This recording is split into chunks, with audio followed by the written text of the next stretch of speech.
The best part of this truck is the clipless body, and it better do a good job protecting it because it's going to spend a lot of time flipped over. It flies like a brick and rolls more than the Pillsbury Doughboy. Hey, it's a short course truck and they're all a little top heavy when you get into the corners. They're not super wide and those inherently roll. The upside to that is it winds up on its wheels at least 80% of the time because of the shape of the body and where the weight's placed in it. When it rolls, most of the time you can just drive it right back to you because it lands on its wheels, which is really cool. As far as short course trucks go, this one drives really nice. It's fast, it's stable. I have no problems with this truck. I think it's a really good truck, and the body clips, they do work good. The body hasn't suffered any damage thus far during the testing, and we haven't had the body come loose yet. So as far as that goes, I really like what that car's become. I don't get political about what company is what. We have no favorites here. We just want to see the products.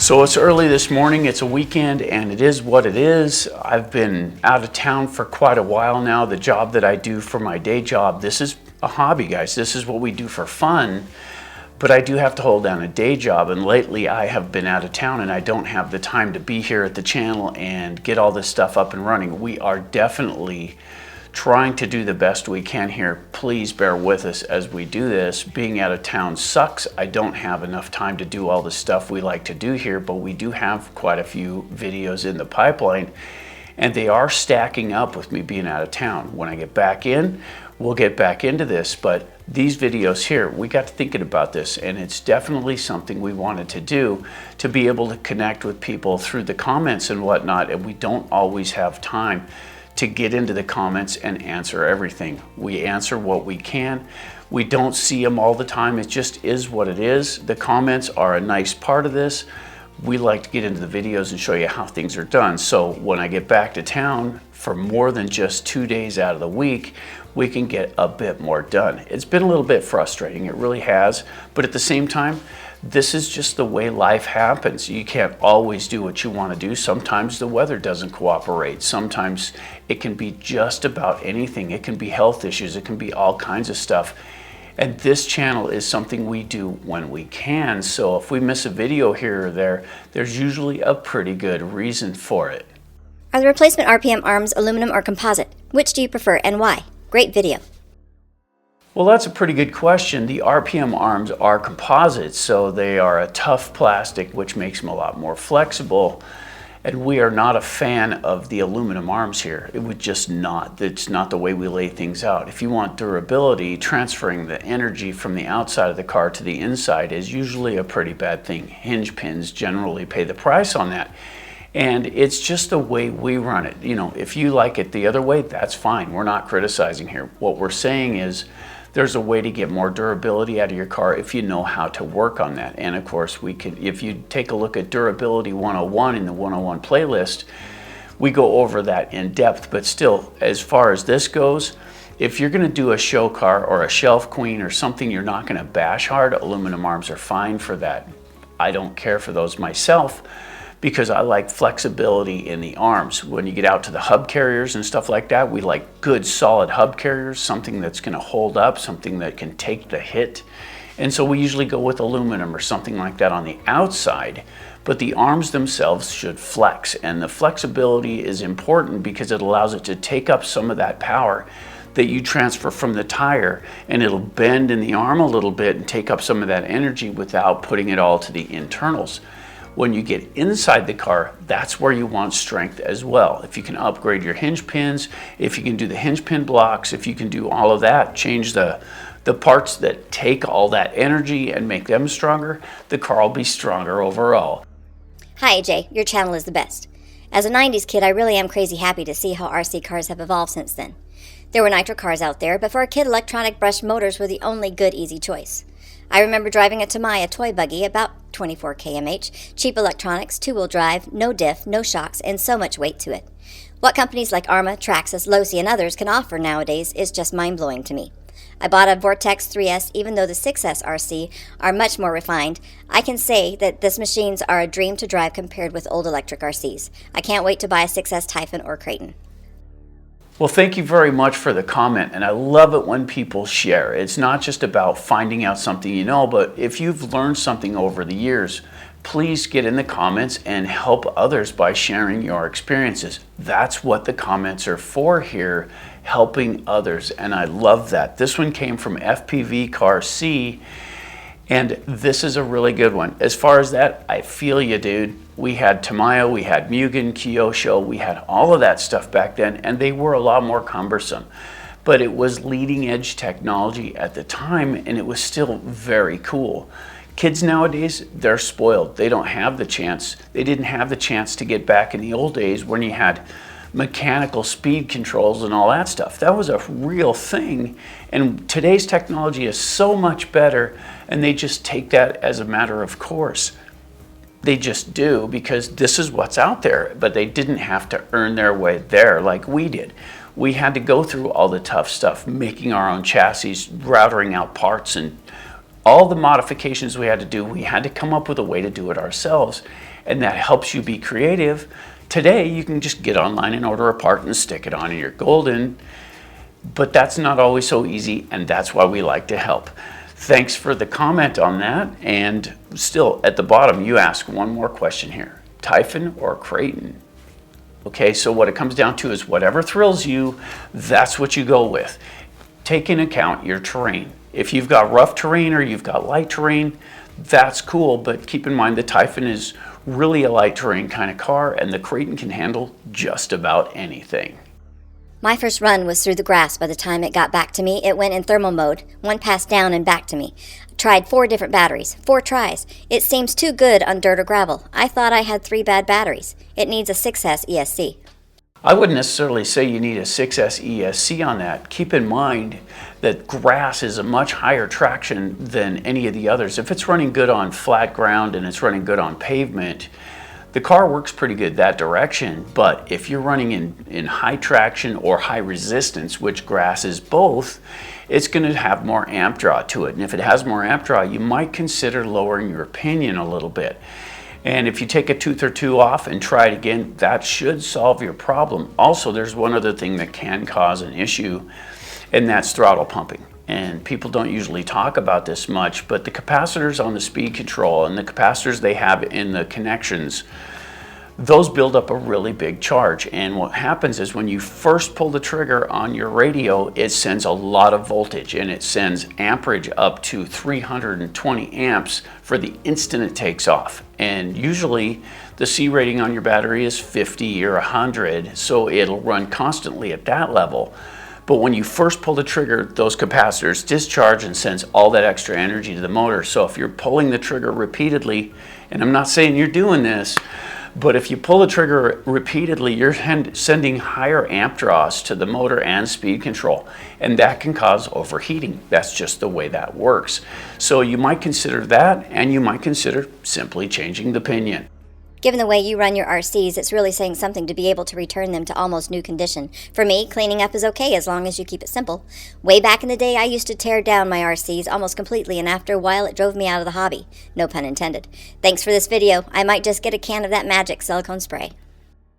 Maintenance is always a thing, and it's one of those deals. It doesn't have to take forever to do, and once you figure out a regimen that works for you, you can refine it and get it down really quickly. We do use water here on our RCs, but there are a few things that you have to keep an eye on. The first of that is when you rinse out your RC, always avoid the electronics with the hose. You don't want to drive any water down in the electronics. Most RCs, not all, we have a couple of them here that are fairly new RCs that aren't waterproof. So those are just dust them out best you can, but in most cases you have water resistance. Nothing is completely waterproof, but you have water resistance, which means you can clean them up, you can take them through puddles and that kind of thing. And so if you have that situation, always mist around the electronics, never spray directly on them. And when you go to dry it off later, make sure that you don't hit it with an air hose at the electronics. You can blow around them and stuff, but don't hit directly on it because it will drive the moisture down into the electronics, causing problems, and that can be super frustrating. Secondly, when you're cleaning your RCs, if you use water, the way we generally do it is we lay a towel out, we get a fan, and we just put it down in the studio, and we let the nice warm air just from the room blow over the RC, and it dries it really rapidly. Now the upside to that is as soon as it's dry, and this isn't like a day later, as soon as the RC is dry, pull the tires and wheels, get it up on the blocks, and spin everything. I put a battery in mine, turn it on real slow so that all of the gearing spins gently, not fast. And then I lube everything. I spray lube down into the bearings, and I've had people say that you can't spray lube on the bearings to get anything done. This is not an automotive bearing. These are RC bearings, and you can spray directly on them with like a silicone spray or something of that nature, and it gets right in there and lubes them up good, and it prevents the corrosion, which can seize the bearing and cause you problems later. This is a step you don't want to skip. If you are doing this with water, make sure that you lube all of your bearings that you got wet, or you will have problems. And that's just the way it goes. Now, the reason we use silicone spray is silicone spray dries, especially the stuff we use. It dries to a nice, smooth, dry, powderish feel. It's not really a powder, but it just gives it that slippery feel, and it prevents any kind of corrosion from happening. So when we spray the bearings out, it drives the water out, and it keeps the lubrication in there. And since we started using that, we haven't lost any bearings. So cleaning, we even use the silicone spray over the top of the body, over the chassis, everything. It does have a little bit of a reaction to the tires. So if you soak the tires, it doesn't break them down really, but they do seem to wear pretty quick because it does give a little something to the surface of the tire. So I would spray around the tires, don't soak the tires down. What's the distance for the remote control? 150 meters? You know, we have a lot of radios here, and we have a lot of different makes. We have Traxxas, Spectrum, we have, Dumbo RC. We've got a whole bunch of these. We don't get too many of the high-end ones because we like to run generally what comes in the RTR stuff to show you guys what we get. Still, we do have some of the DX5s and that kind of thing. But what I've noticed overall, even with the cheaper ones, is that ranges can vary even in the same model. So let's take, just for example, let's take the SLT3. We have a lot of those, and at the same time, not every one of them is created equal. You can take an SLT3 and one will reach 100 feet. Some of them reach even farther, and then some of them can run out to where if you can see it, you can drive it. And so it's not always which radio is the best. We bought a couple of really high-end ones that had really short range to them and didn't like that at all. So each one can kind of vary, but at the same time, some radios just are decent radios, and when you get one that works well, you're going to get roughly 150 meters, and some go even farther, and you can put extenders on them to reach even farther. The high-speed guys like to do that. And the way we look at it is we used to do airplanes as well, and you have to be able to see it to fly it. That's just the way that goes. So when you get your radio up in the planes in the air and everything, you had a natural habit to keep it close enough to see the detail of the plane, because that's where the joy's at. You want to see the plane as it's flying.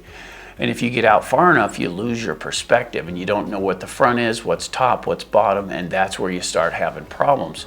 And that still applies to RC when it comes to cars. And with the cars, when you get out a certain distance, it gets harder to tell which direction the car is going and whatnot. So if you can reach that far, your radio reaches far enough. This is like watching an episode of BattleBots. Whichever vehicle survives with the least amount of carnage wins. I think these vehicles are thoroughly tested by their designers before they're available to Joe Public. You guys, however, are on a whole different level. I think it's a tad unrealistic for y'all to point out weak spots on any given platform due to unrealistic carnage you put these vehicles through. It doesn't appear to be any fault of the manufacturer, and I'm sure you wouldn't put in a warranty claim. After all, a manufacturer will only honor a claim based on the assumption that their product failed under normal operating conditions. I've learned quite a bit from watching your videos. I know there are plenty of people out there that drive these trucks just like y'all do. I see what's left of them at my local RC store piled up on the counter or in a plastic bin waiting for them to be repaired or put back together. Hey, I completely understand. I love BattleBots. It's pretty cool to watch that kind of carnage, but we never intentionally break these things. We run them as hard as we want to because we're not afraid to fix them. And, you know, that's what this channel is founded on, where we like to help people understand the hobby they're in, how these cars function, but most importantly, we like to show you how to fix them so you don't have to throw hundreds of dollars away at the local hobby shop to get these things repaired.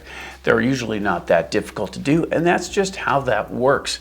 As far as the warranty thing goes, guys, we've never sent anything under warranty. We just don't do that. We figure it as luck of the draw here. If we get one out of the box, and we've got them out of the box before that are dead, we find what's broken, order a new one, and just fix it. And usually we go straight for an upgrade when it comes to that. If it gets out of the box with a bad part, figure that part wasn't very good to start with, and we just go ahead and move on with that. We don't fuss over that kind of thing. We're not rich here. We don't have a lot of money as far as that goes. We have to hold down full-time jobs just to do this, and we pay for all of these cars. So that's how that works. We've had probably 3 smaller cars that were sent to us, but the rest of them we pay for. All of the big ones came out of our pocket, so we understand the need to save money, and that's why we show you how to fix them. I'm not sure if you have any experience with the 3S Big Rock, but what would you prefer between this and the Big Rock? My bashing area is pretty similar to what you have. Large rock driveway, large open grass fields that are trimmed, and a small amount of dirt. Well, we do have both cars here, and I'd have to say it's Big Rock all day long. If you're running in the areas like we are, the Big Rock handles the rougher terrains better, it handles the grass better, it handles a lot of that better. The Senton really shines on track surface, groomed surface, and flat surface. It does pretty good on pavement too, but it will roll pretty easy because of the traction when you're turning. At the same time, the Big Rock just thrills us a lot more here. It's got a nice long wheelbase to it, it's got the larger tires, and it's stupid fast. So for us, it is Big Rock all day long. Hey AJ, always love your content. It's honestly helped me a lot over the years. Quick question, are the metal diff housings compatible with other 6S models? Considering upgrading my Outcast EXB with the metal ones. Those should be compatible because it's the same platform. However, we haven't actually had the time to pull one of those things out and compare it exactly to the ones next to it. But I think they do go. Still, don't hold me to that one. There are several companies out there that make aluminum ones for replacement. And from the cost of one of the ones from Arma, you could probably get one from somewhere else that would do the same job. Vidavon makes them, Hot Racing makes them. They're available just about everywhere. We like to search eBay for that kind of thing and come up with what's available out there. I still do think that's going to fit, but without having the experience, I just can't say. Hey AJ, you seem like you know more than the company that makes the trucks. I need your help. I have a notorious 6S V5 BLX and it won't pop wheelies no more. Is it because I need new diffs? If you're not hearing a grinding sound, you don't need new differentials. If everything's still moving good on that, then that's not your problem. Usually when differentials go out, you can definitely hear it. If you are hearing something, pull them apart and have a look. But there are a couple of things that can cause that same issue. And let's start with the first one. If you've had your RC for a while and you've cleaned it or run it through water or washed it with water or anything like that, you can get corrosion in the bearings. And if you don't run it for a little while, those bearings can seize up and you may not always know it. There's the motor bearings, there's the bearing on the differentials, the bearings at the outdrives. Everything plays a role. And if everything's not moving nice and smoothly, that right there can suck a lot of the power out of the RC. Still, there's something else. If you run in areas where you overheat your car every now and then, you might have a few burned windings in your motor, and that will also suck away a little of the power. And the third one is, guys, there's that adjustment on the radio. So it goes 50, 75, or 100%. Some of them have dual rates. All of that plays a role. So if you have a radio with dual rates on it and you turn the dual rate down some, you're not getting 100% throttle. So go through the checklist, check your radio, make sure it's set for maximum output. Check the speed control. Make sure that it's got the punch level set correctly, because sometimes electronics blink and they can go back into standard mode, and it's always a good idea to check that one. Check your bearings. Make sure if you disconnect the motor from it, everything should spin freely. You shouldn't have any binding at all. So if you pull the motor and pinion back a little ways, or just take the pinion off and spin everything, get it up in the air, spin the tires and wheels, it should spin freely. All right, so that's all the time we have today, and I hope you like the new platform. The question answer thing, I really like the idea of doing it, and will only improve as time goes on. So get in the comments, ask your questions, and we'll answer them if we can. So if you haven't already, don't forget to bash that like button and help our content spread. You know, we love doing the videos, but this is the first one we've done from this format, and I really do like the format. I think it's gonna be awesome. We're gonna do this on the regular, and that will be our way of being able to interact with the community through the comments, which is really cool. So if you get in the comments, there's a chance yours may pop up on the channel here as well. I'm AJ with AJ Jam Studio saying, keep bashing.